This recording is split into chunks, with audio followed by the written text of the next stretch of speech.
Here we go. We're doing a little logging with the old International Harvester Farmall H. My dad here, he's annoyed because the thing's not idling smooth, so they want to tear into it pretty soon. All right.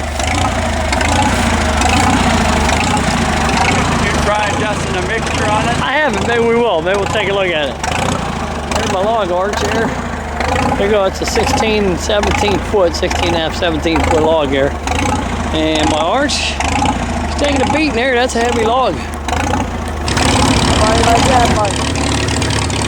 Yeah, we're having a little beer to celebrate here. Old arch working pretty good. That's a heck of a heavy duty log right there. Old International Harvester Farmall H. Just dragging it over here. Where we at? Shut up, do a little burning. Oh, it's gonna smooth out there.